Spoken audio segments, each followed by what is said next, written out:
देखो, हम लोग जब भी किसी भी ट्रांजैक्शन को रिकॉर्ड करते हैं, मतलब किसी भी आइटम का लेखांकन करते हैं, कोई भी मद है उसको रिकॉर्ड करते हैं, लिखते हैं, ठीक है। तो उसकी दो मेथड होती है। मेथड बोले तो दो तरीके होते हैं। या तो आप क्या बना लो, जर्नल बना लो, ठीक है, या आप डायरेक्ट क्या बना लो, बुक्स, जिसको हम लोग बोलते हैं सब्सिडियरी बुक्स, है ना। तो हम ट्रांजैक्शन को सबसे पहले किस में रिकॉर्ड करते हैं, जनरल में। उसके बाद हम क्या प्रिपेयर करते हैं, और कई लोग डायरेक्ट बुक्स प्रिपेयर करते हैं। बुक्स में क्या, purchase book, sales book, cash book, purchase return book, sales return book, और जो इन पांचों में नहीं आता वो हम लिखते हैं जर्नल प्रॉपर में। दो तरह की और बुक होती है, बिल्स रिसीवेबल बुक और बिल्स पेबल बुक, जिनके बारे में हमने कभी डिस्कस किया ही नहीं है। समझ में आया। तो कोई भी लेन देन हो रहा है तो उसको हम किस में रिकॉर्ड करते हैं, या तो जर्नल में या फिर बुक्स में।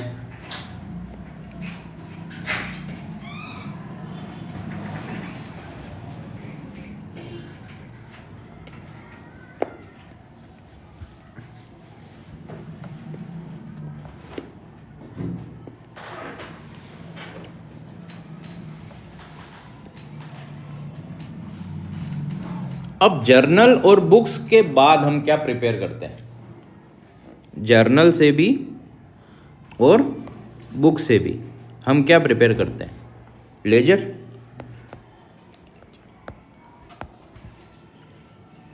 अगर हम जर्नल से लेजर बना रहे हैं तो जर्नल एंट्री को देखते जाते हैं और एक एक लेजर बनाते जाते हैं।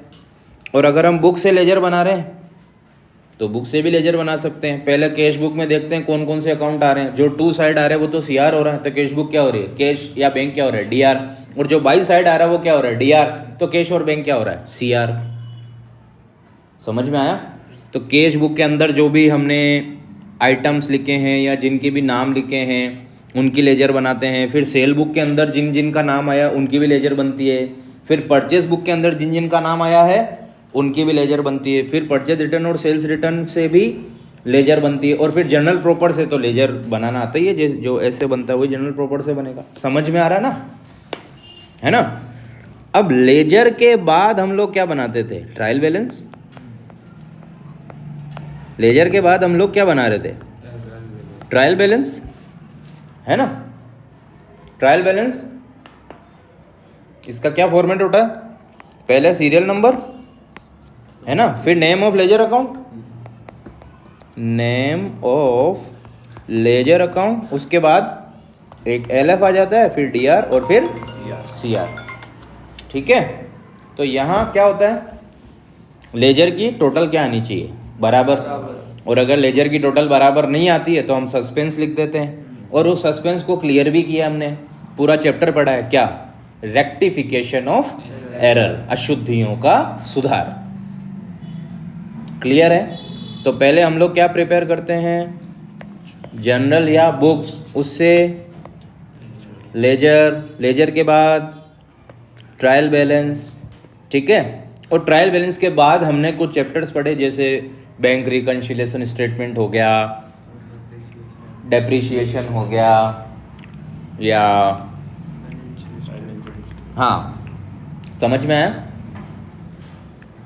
अब ट्रायल बैलेंस के बाद देखो यहाँ तक हम क्या कर रहे हैं, जर्नल बना रहे हैं, बुक्स बना रहे हैं, लेजर बना रहे हैं, ठीक है, या बैंक रिकन्सिलिएशन स्टेटमेंट बना रहे हैं। यहाँ तक हम क्या कर रहे हैं, ट्रांजैक्शंस को रिकॉर्ड कर रहे हैं।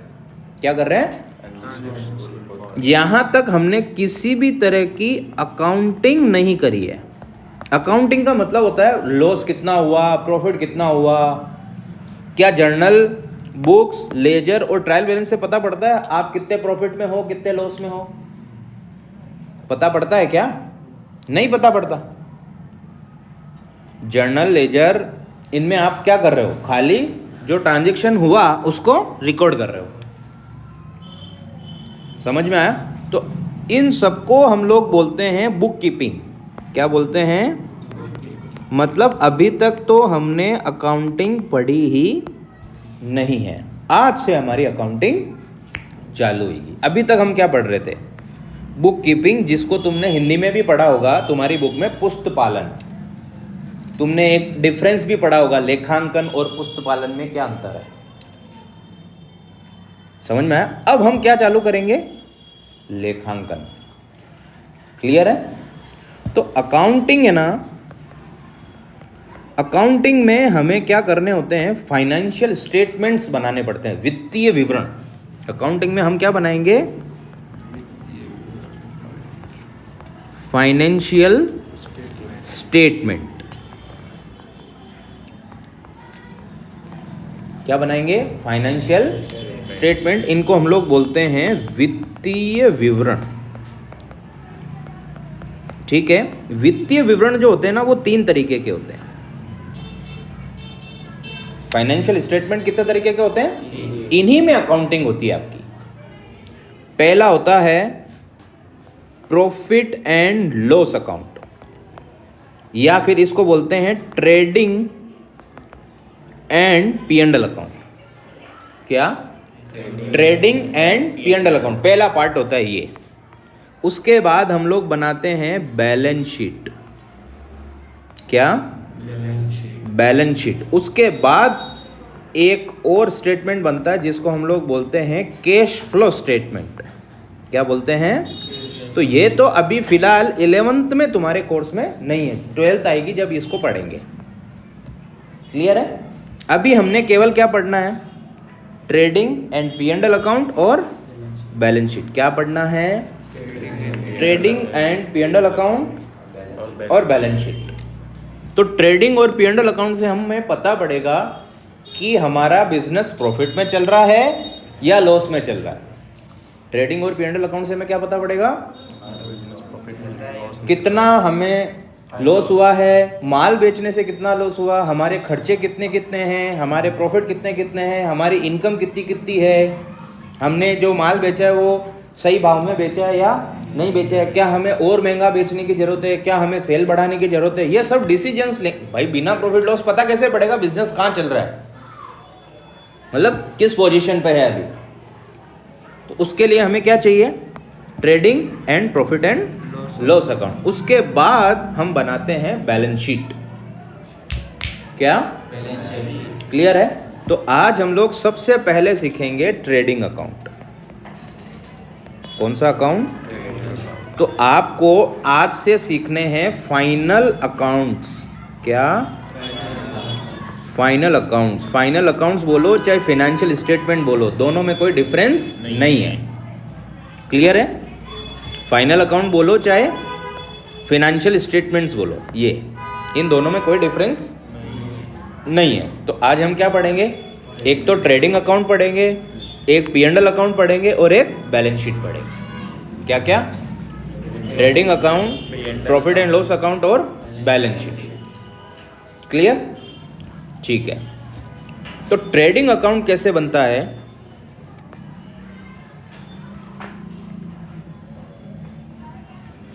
यहाँ पे पर्टिकुलर्स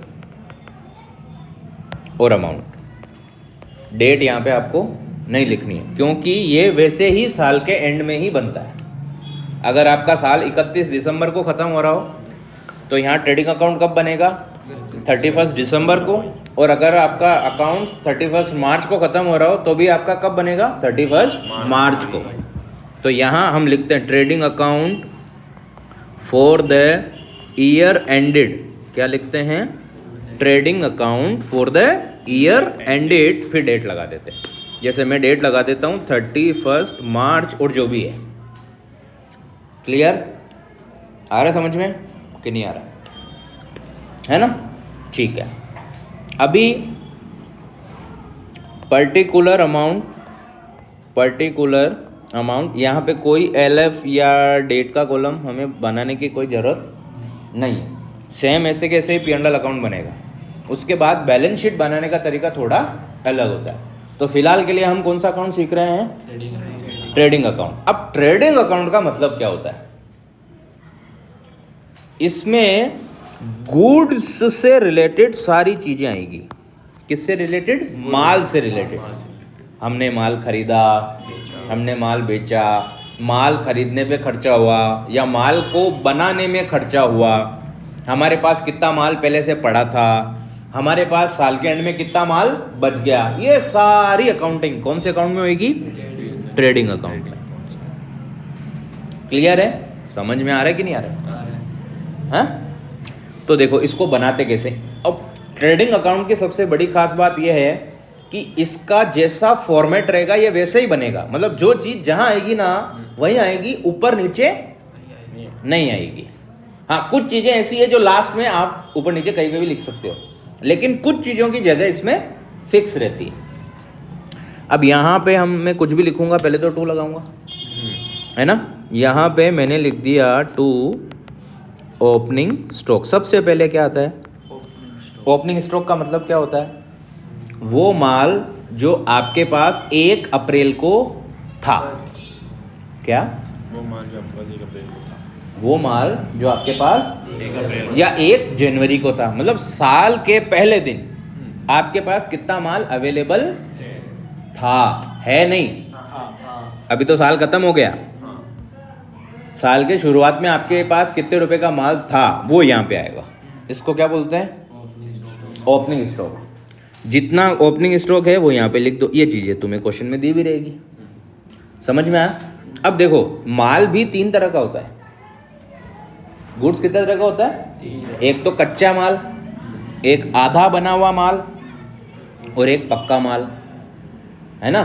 कच्चे माल को हम लोग बोलते हैं स्टॉक ऑफ रॉ मटेरियल।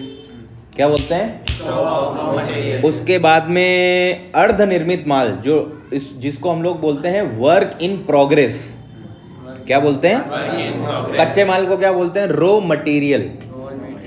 जैसे अपने को ड्रेस बनानी है तो कच्चा माल क्या है? कपड़ा, धागा। समझ में आया?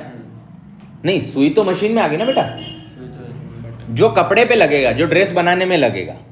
समझ में? चेन, बटन, ये चीजें क्या है? Raw material. समझ में आया? अब आपने उस गुड्स को बनाया, ठीक है, लेकिन उसके अभी कलर होना बाकी है, या फिर उसको प्रेस करना बाकी है, या फिर उसको किसी पैकिंग में पैक करना बाकी है। तो अभी वो जो ड्रेस बनी हुई है वो क्या है? आधा बना हुआ माल। रॉ मटेरियल तो कपड़ा है, बटन्स है, चेन्स हैं, ये क्या हो गई? Raw material. There are 3 types of stock. क्या? कितने स्टॉक के टाइप्स होते हैं? 3 टाइप्स होते हैं स्टॉक का। नंबर 1 होता है रॉ मटेरियल। क्या? Raw material. नंबर 2 होता है, number 1 raw material, number 2 stock of work in progress. क्या होता है? Stock of work in clear. और number 3 stock of finished goods. क्या? जो बेचने के लिए रेडी है। कच्चा माल, आधा बना हुआ माल जिसको आप बेच नहीं सकते, लेकिन माल ऑलमोस्ट बन के रेडी है। जैसे फर्नीचर है तो कच्चा माल क्या है? लकड़ी, फेविकोल, ये माइका, कील, ये क्या है? कच्चे माल। समझ में आया? अब अर्धनिर्मित माल कैसे होगा कि आपने फर्नीचर बना तो लिया, लेकिन अभी उसके फिनिशिंग, कलर ये होने बाकी हैं, और सारा ही काम हो गया तो उसको क्या बोलेंगे? Finished goods. सारे ही काम हो गए तो उसको क्या बोलेंगे? समझ में आया? तो या तो ये गुड्स और या ये तीनों गुड्स आपके क्वेश्चन में दिए हुए रहेंगे, ठीक है। और इन दोनों की दो चीजें दी हुई रहेगी आपको। एक तो ओपनिंग, क्या? और एक क्लोजिंग, ठीक है। ओपनिंग जो दी हुई रहेगी वो आपको यहाँ पे लिखनी है।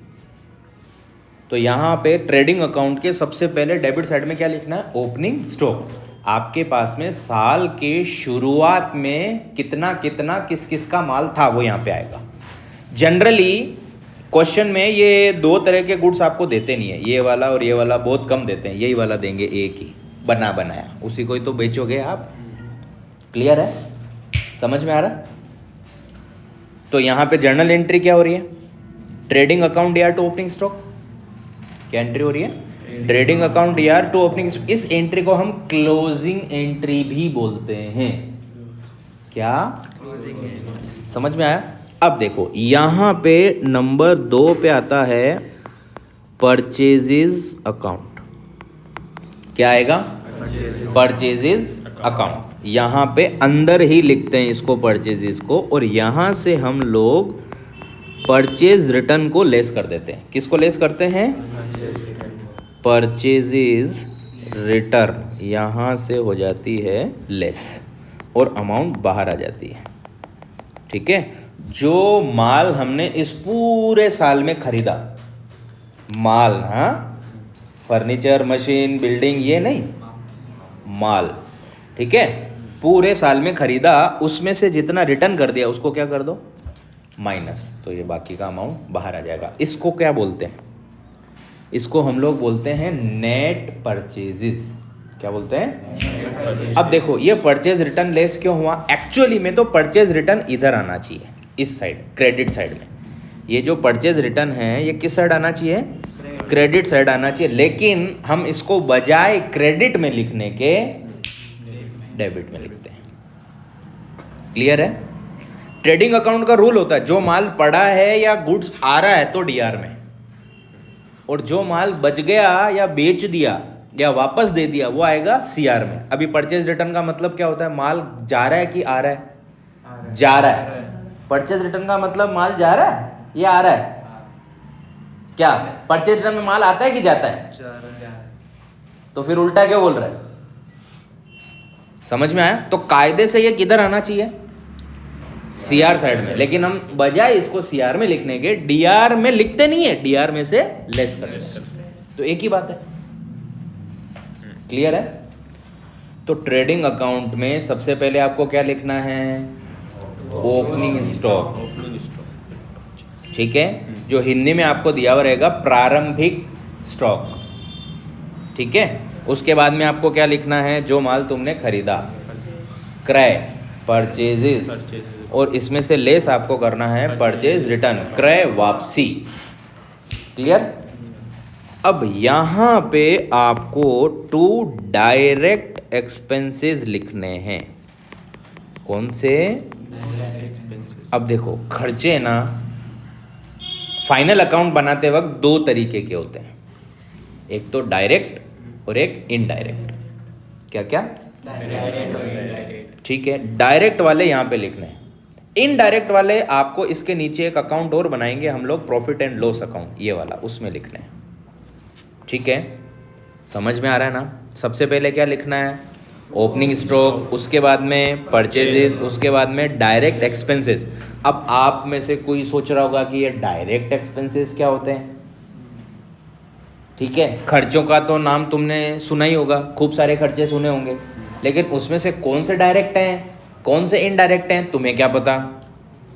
तो आप हमेशा ध्यान रखो, डायरेक्ट एक्सपेंसेस वो एक्सपेंसेस होते हैं जो या तो माल को बनाने में या माल को खरीदने पर खर्च होते हैं। क्या बोला मैंने?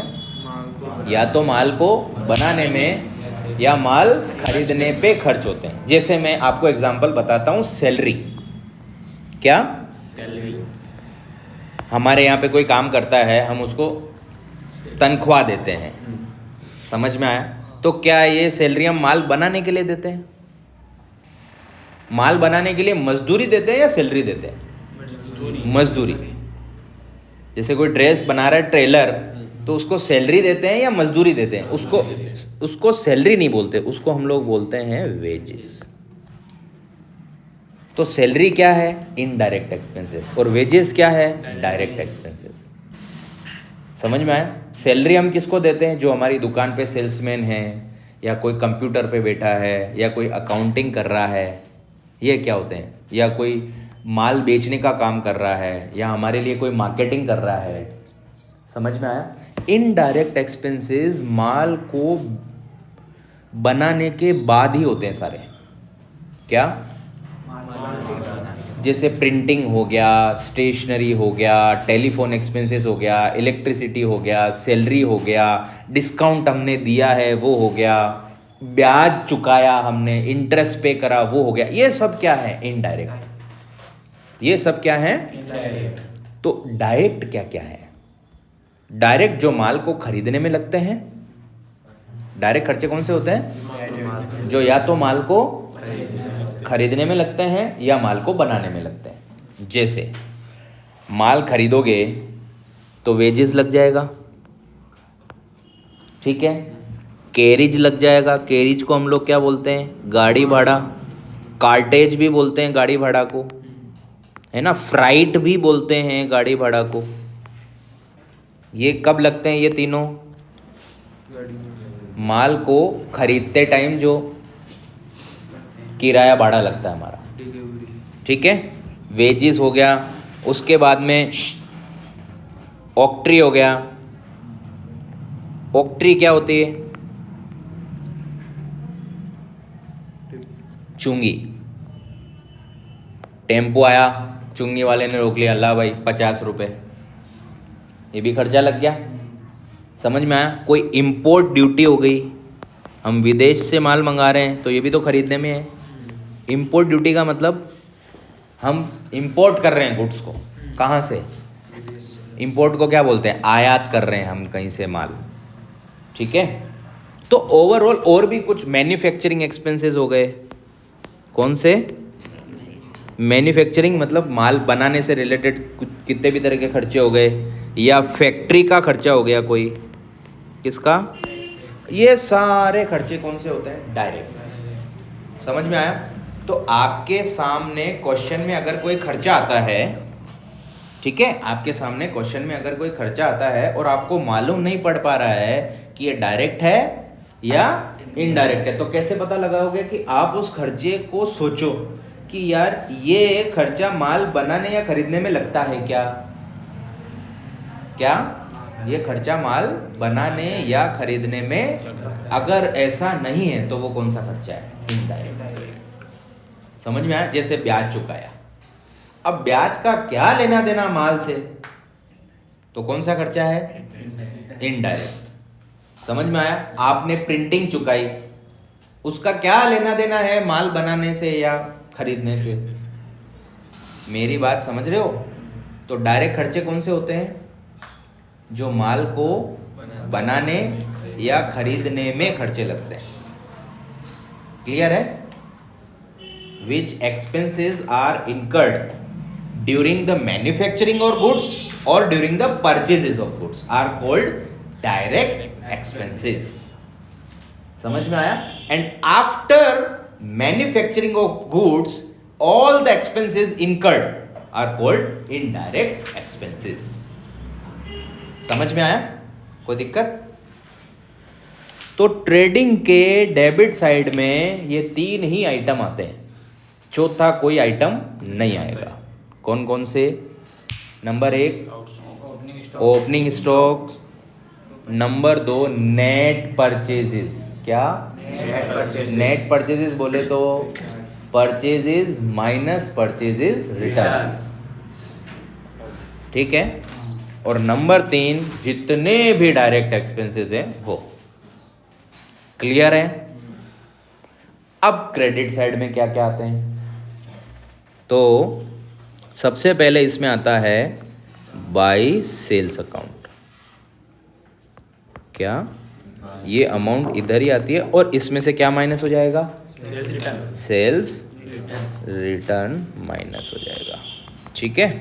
तो जो अमाउंट बाहर आएगी इसको हम लोग बोलते हैं नेट सेल्स। क्या बोलते हैं? Net sales. अच्छा, एक बात ध्यान रहे, सेल्स है ना, सेल्स का एक और भी नाम होता है जिसको हम लोग बोलते हैं रेवेन्यू फ्रॉम ऑपरेशन। क्या? रेवेन्यू फ्रॉम ऑपरेशंस, इसको हम लोग सेल्स भी कहते हैं। परचेज रिटर्न का भी एक और नाम होता है, ये मैंने पहले भी बताया था आपको। परचेज रिटर्न कौन सी रिटर्न होती है? Return outward. शाबाश। परचेज रिटर्न को हम लोग क्या बोलते हैं? Return outward. तो सेल्स रिटर्न क्या होगी? Return inward. अगर सेल्स रिटर्न की हम लोग बात करें तो इसको हम लोग क्या बोलते हैं? Return inward. ठीक है। परचेज रिटर्न को रिटर्न आउटवर्ड क्यों बोलते हैं? क्योंकि यहाँ गुड्स रिटर्न होके जा रहा होता है। और सेल्स रिटर्न को रिटर्न इनवर्ड क्यों बोलते हैं? क्योंकि यहाँ रिटर्न होके गुड्स आ रहा होता है। समझ में आया? क्लियर है? तो सबसे पहले हम लोग क्या लिखेंगे ट्रेडिंग के सीआर में? सीआर में डीआर में नहीं पूछ रहा मैं। By sales. नशे में है क्या? बाई स्टॉक कहाँ लिखा है मैंने? बाई, उसमें से सेल्स रिटर्न माइनस हो जाएगा। क्लियर है? और यहाँ एक चीज़ और आएगी, ओपनिंग स्टॉक किधर आता है? ट्रेडिंग के डीआर में। तो क्लोजिंग स्टॉक यहाँ पे आएगा। तो इसको लिखेंगे बाई क्लोजिंग स्टॉक। क्लियर? जो भी है वो यहाँ पे लिख देंगे। मेरी बात समझ में आ रही है? अब क्लोजिंग स्टॉक में क्या है? जैसे ये क्लोजिंग स्टॉक कौन सा है जो हमारे पास बच गया? या तो हमने बनाया या हमने खरीदा। तो जो बनाया वो नहीं बिका या जो खरीदा वो नहीं बिका, जो हमारे पास बच गया वो क्या होता है? Closing stock. समझ में आया? अब इसमें ना कॉस्ट प्राइस, कौन सी प्राइस? कॉस्ट प्राइस या मार्केट प्राइस। कॉस्ट प्राइस या market price. Market price, which ever is lower, दोनों में से जो भी क्या हो, कम हो, वो लिखेंगे हम लोग। जैसे हमारे हिसाब से हमारे पास माल जो बचा वो 1.5 लाख रुपए का है। कितने का है? 1.5 लाख। अब कई चीज़ों की कीमत कम हो जाती है या कई डेड स्टॉक हो जाता है, कुछ स्टॉक आउट ऑफ फैशन हो जाता है। तो अगर बाजार में उसको आज अगर कोई ग्राहक आए और बोले सारा माल ले जाओ, तो वो बोले 1.20 दूंगा, 1.30 दूंगा, तो मार्केट वैल्यू क्या हो गई उसकी? वही होगी। समझ में आया? तो ये ज़्यादा इम्पोर्टेंट बात है नहीं। आपको क्वेश्चन में लिखा हुआ रहेगा कि जो माल बचा क्लोजिंग स्टॉक, क्या जो क्लोजिंग स्टॉक बचा उसकी वैल्यू आपके हिसाब से तो ये है कॉस्ट प्राइस, लागत मूल्य, और बाजार मूल्य ये है। तो आपको दोनों में से जो भी कम हो वो लिखना है आपको। ठीक है? Which ever is less between cost price and market price will be traded closing stock and it will be posted into credit side of the trading account. Clear है? तो हमने ट्रेडिंग अकाउंट में 5 ही चीजें लिखनी है, छठी चीज ही नहीं लिखनी है यहाँ पे। क्या क्या? Opening stock, net purchase, direct expenses, net cell, closing stock. Opening stock, ठीक है। नेट परचेजेस बोले तो purchase minus purchase return. Direct expenses बोले तो जो माल को बनाने या खरीदने पे खर्चे लगते हो वो। नेट सेल्स बोले तो सेल्स माइनस सेल्स रिटर्न। और क्लोजिंग स्टॉक जो आपको क्वेश्चन में दिया हुआ रहेगा। क्लियर है? अब देखो, ये माल हमारे पास पड़ा था, इतना माल हम और लेके आए, इतना खर्चा हमने, ये सारे खर्चे हमने और कर दिए, तो ये हमारा टोटल खर्चा हो गया। मान लो 1 लाख का माल हमारे पास पड़ा है पहले से, 5 लाख का हम और ले आए, टोटल कितने का हो गया? 6 लाख का। ठीक है, 50,000 हमारे खर्चा हो गया, तो हमारी जेब से कितने रुपए पूरे हो गए? 6.5 लाख। 6.5 लाख। समझ में आया? 6.5 लाख में से 6.5 लाख में से हमने 5 लाख की सेल्स कर दी। कितने लाख की सेल कर दी? 5 लाख की। 5 लाख की सेल कर दी और 2.5 लाख रुपए का हमारे पास माल बच गया। कितने रुपए का? 2.5 लाख का। मेरी बात समझ में आ रही है कि नहीं आ रही है? आपके पास माल कितने का था? 1 लाख का। 1 लाख। आप 5 लाख का माल और ले आए या बनाया, जो भी है, टोटल कितने का हो गया? 6 लाख। 6 और 50,000 का खर्चा कर दिया बनाने में या उसको खरीदने में, टोटल माल कितना हो गया? 6.5 लाख में से 2.5 लाख का माल तो आपके पास अभी भी पड़ा है दुकान पे ही, साल खत्म होने पे। आपने साल खत्म होने पे दुकान पे माल गिना अपना, तो 2.5 लाख का निकला। कितने का निकला? 2.5 लाख का। तो कितना माल तुमने बेच दिया? 4 लाख का माल बेच दिया। आपके पास माल कितना था? 6.5 का। 6 का था। 1 लाख का तो पुराने साल का ही पड़ा था, जो इस साल के शुरू में बचा हुआ था। 5 लाख का आपने और बनाया या खरीदा और 50,000 उस पर खर्चा कर दिया, तो वो माल आपके लिए कितना का हो गया टोटल? 6.5 में से 2.5 का तो अभी भी है आपके पास, क्वेश्चन में लिखा है, बच गया। क्लोजिंग स्टॉक का मतलब ही क्या होता है? जो माल बच गया। तो 6.5 लाख के माल में से अगर 2.5 लाख का माल बचा हुआ है, तो माल कितने का बेचा और कितने में बेचा? 5 लाख में। 4 का माल 4 में तो बेचने से रहे ना बेटा। 5 लाख। तो आपको 1 लाख रुपए क्या होगा? फायदा। इस फायदे को हम लोग बोलते हैं ग्रोस प्रॉफिट।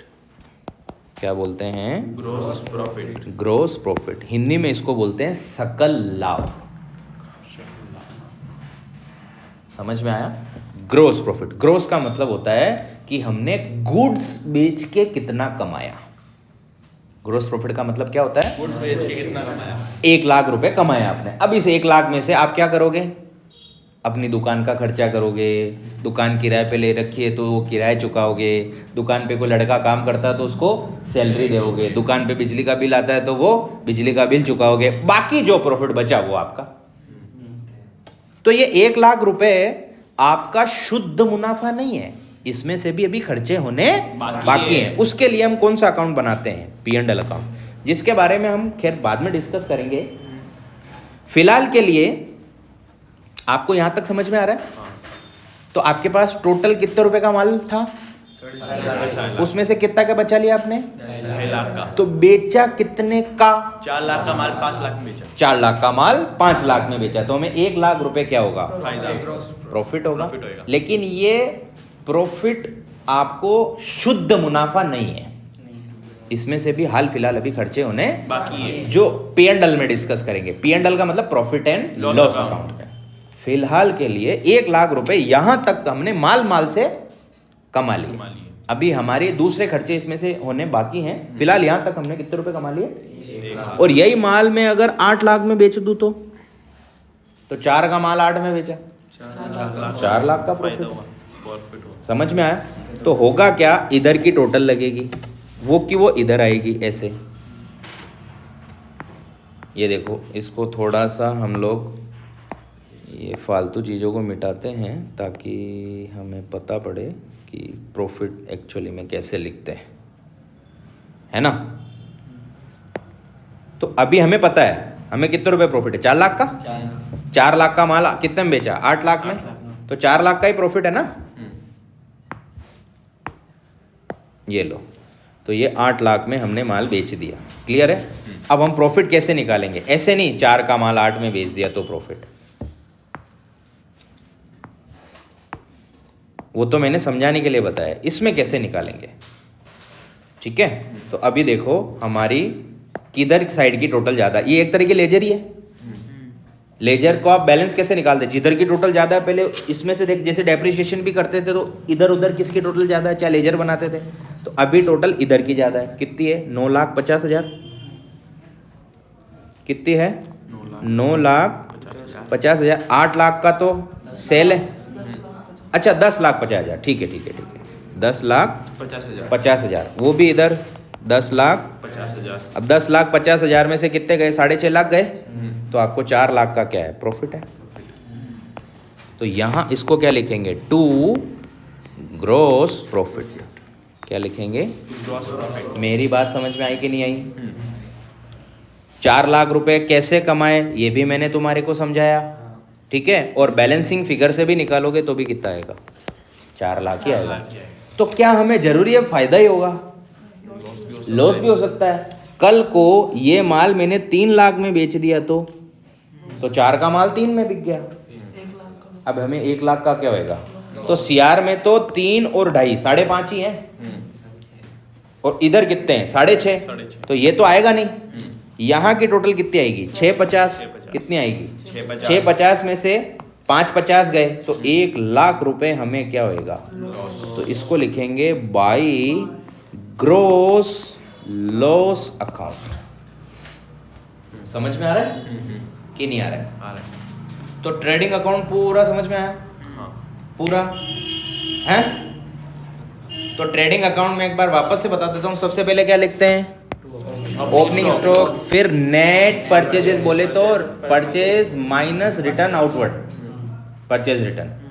फिर हम सारे वो खर्चे लिखते हैं जो कौन से वाले हैं, डायरेक्ट। आपको क्वेश्चन देंगे उसमें कुछ खर्चे ऐसे भी लिखेंगे जो इनडायरेक्ट है, तो उनको आपको छोड़ना है, उनको आपको लिखना नहीं है। केवल कौन से खर्चे लिखने हैं, डायरेक्ट वाले। डायरेक्ट खर्चे लिखने हैं। फिर क्रेडिट साइड में सेल्स लिखनी है, उसमें से सेल्स रिटर्न माइनस करने, तो क्या आएगी, नेट सेल्स। Net sales. फिर कौन सा स्टॉक, क्लोजिंग स्टॉक। अब अगर डीआर की टोटल ज्यादा है तो ग्रोस लॉस आएगा, हाँ। और सीआर की टोटल ज्यादा है तो ग्रोस प्रॉफिट प्रॉफिट आएगा। आएगा। तो ग्रोस प्रॉफिट और ग्रोस लॉस निकालना आया ट्रेडिंग अकाउंट से। तो अभी हमने क्या पढ़ा, फाइनल अकाउंट। फाइनेंशियल स्टेटमेंट में सबसे पहला topic trading and profit and loss account, मतलब trading and P and L account में अभी हमने पढ़ा है ट्रेडिंग अकाउंट। कोई दिक्कत है? ये कब, अच्छा ये किसको देख के बनाएंगे, ट्रायल बैलेंस को देख के। किसको देख के? Trial balance. हमें ओपनिंग स्टॉक कहां से मिलेगा, ट्रायल बैलेंस से। हमें परचेज कहां से मिलेगी, ट्रायल बैलेंस से। परचेज रिटर्न भी कहां से मिलेगा, ट्रायल बैलेंस। ट्रायल बैलेंस बना हुआ रहता है, आपने बनाया है ना trial balance. Purchase DR, machine DR, discount received CR, creditor CR, debtor DR, machine DR. समझ रहे हो? तो वहीं से देख देख के आप ट्रेडिंग प्रॉफिट एंड लॉस और बैलेंस शीट बनाओगे। क्लियर है? पूरा समझ में आया? ठीक।